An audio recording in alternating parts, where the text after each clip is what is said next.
Abeg go sit down, you go just dey talk ball. Enter field make you go play. Wetin Saka wan do there? Ball na clear penalty. Person dribble with him left leg, dey hit him right leg. Wetin you wan do? Enter field go play na. Abeg football dey easy. Welcome to your favorite football podcast show, Everything Football Podcast. My name is Special Abdul, and with me today is none other than Kinte. Steve, how far? So happy to be here once again. Yeah, so this footballing world is becoming more and more interesting. The fixtures and everything, the plus Premier League, plus Champions League. Since the Apple say it dey shock us, we will know the expect, and the ones who they expect save the Apple. But first of all, let me first use this medium to give a shout out to our manager of the month in our Everything agenda.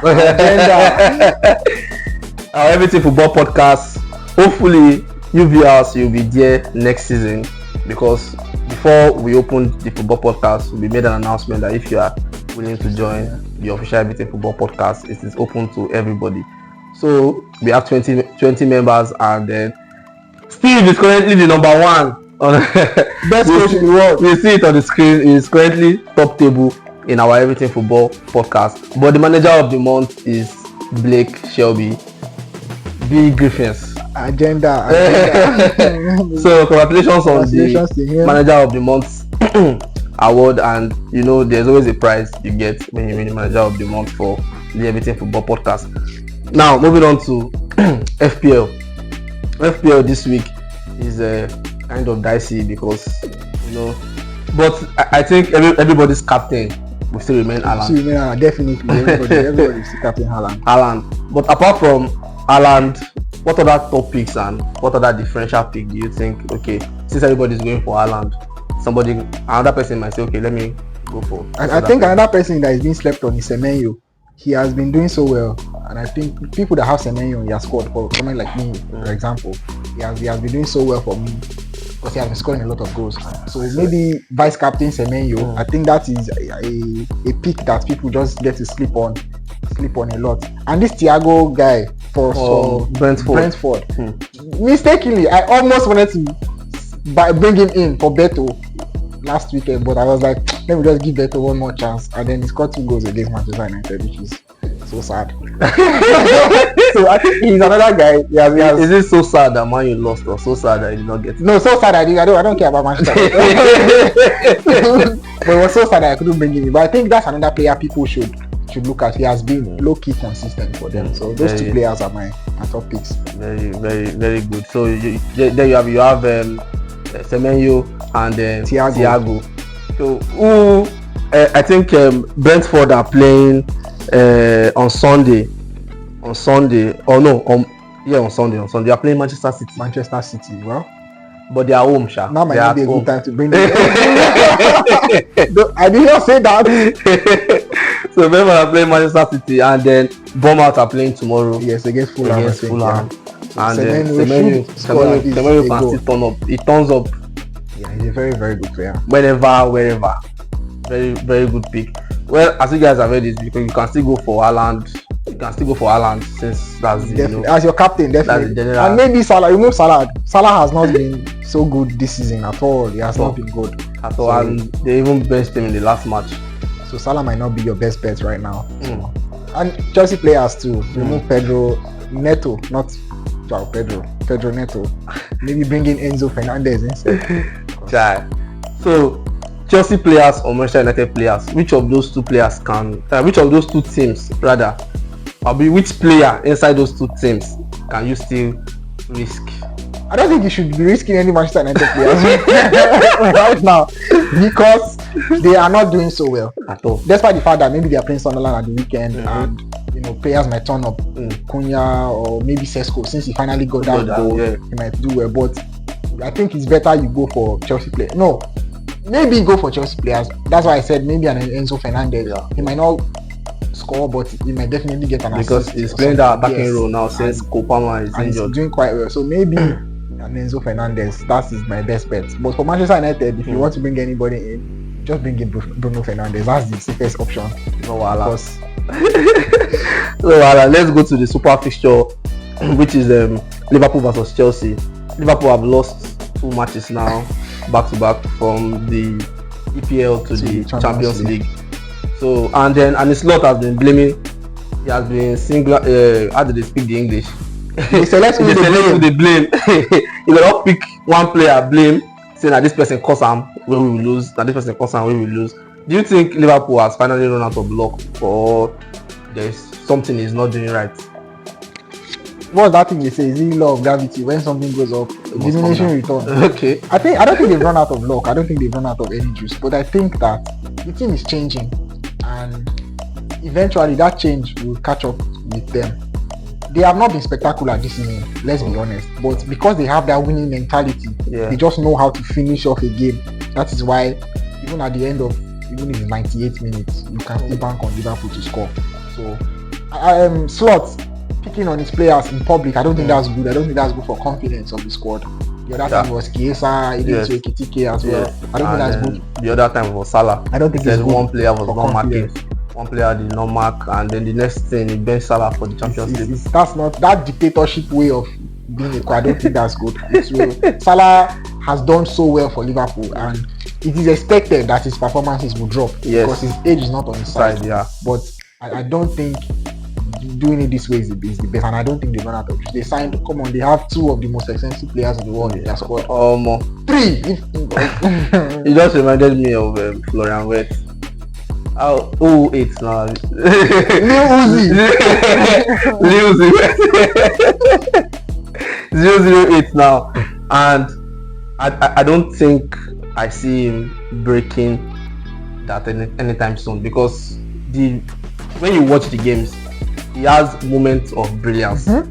When you watch Florian, it's not like he's all that bad. He has moments of brilliance, but you need more than moments of brilliance. If Yates was bought for 60-70 million pounds, nobody will complain. What he's playing will be like, okay, but because of that price tag, he should give more. For a player of over 100 million without a goal and an assist, that is so poor. I don't think he has lived up to that price target. So I think that is a very poor one. Very poor, very poor. Because if he was a Manchester United player, or a Chelsea player, or an Arsenal player, or a Chelsea player, we all know the scrutiny. Yes, lots of backlash every time. Eventually, Man U, it go to make media rounds. I will keep saying it.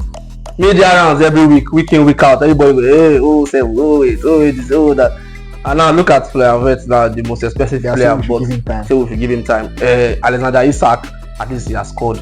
But he has been poor. Understandably, he hasn't played a lot of football. And he had no preseason and all that. So and all these things are excuse. He had no preseason. He don't play how many matches now. He never stiff. No. He say he never be. I don't want to know. If you say that Man U player, they don't be all this one with the talk.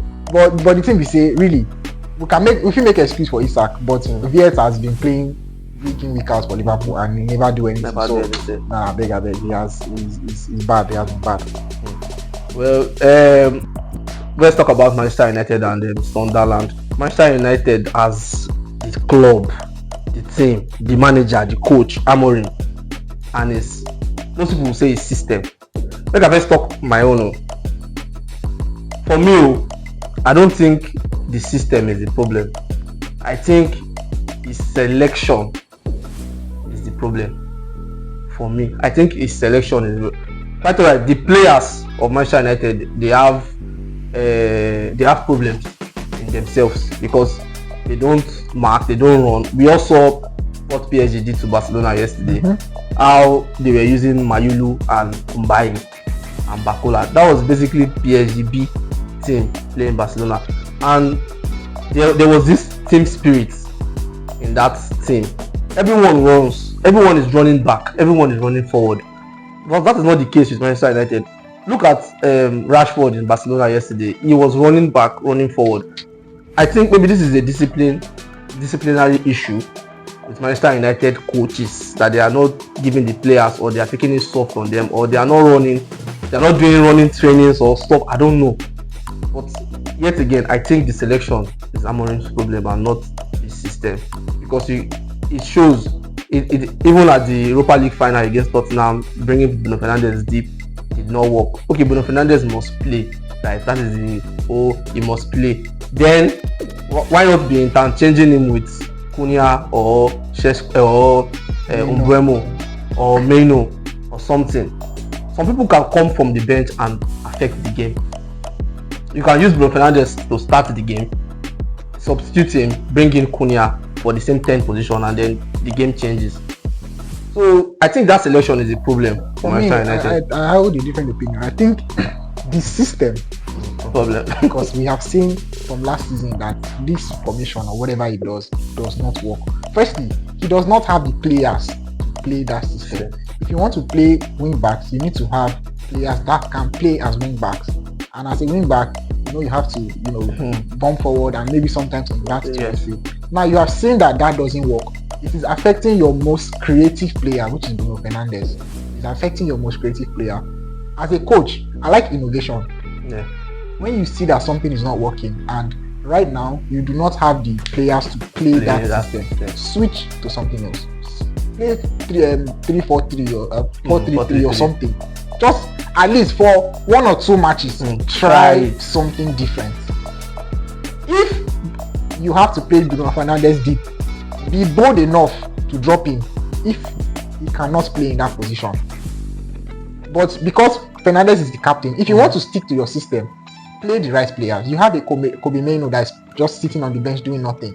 Kobe Meno can be very effective in games. Yeah.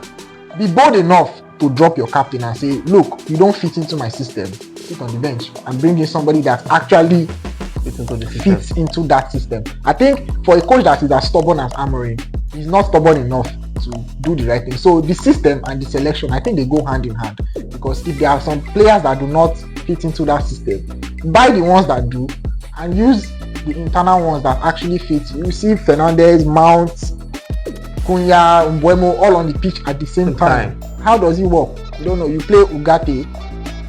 That doesn't for the kind of football Amorim plays, he needs midfielders that have legs, that can run. Yeah. If he has somebody like Gallagher, for example, just an example, that kind of profile. Yeah.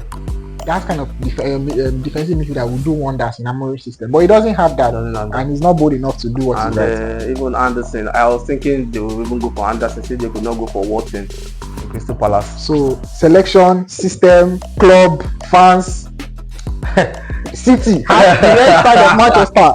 But Sunderland is coming to Old Trafford, while being after Arsenal, they are like the side with less goals conceded in the league. So that is their defensive attribute is high, but they are coming to Old Trafford. I don't know. See, at this rate now, even the coach, even Amorim said it in an interview that he does not know the team. He does not know his team that turns up. Which is very like from a coach to say, me or even me will be coach, I don't know the team where they go showcase for match. Now you be the manager of the team and you don't know the team will go showcase for match. So is I don't know. Anyways, ideally, I expect say Manchester United will win, but now Manchester United, anything can happen. But ideally, Sunderland have been decent, they've been good, but they are a newly promoted side, and I expect that at least Manchester United can get a draw, at least. But if they lose, no surprise there. No surprises. Well, there you have it, guys. Make sure you watch this episode on YouTube, subscribe to our YouTube, give your opinions, and then like, comment, share the video on Instagram, on TikTok. It is everywhere. Everything Football Podcast. Thank you, guys. Then we'll see you next week.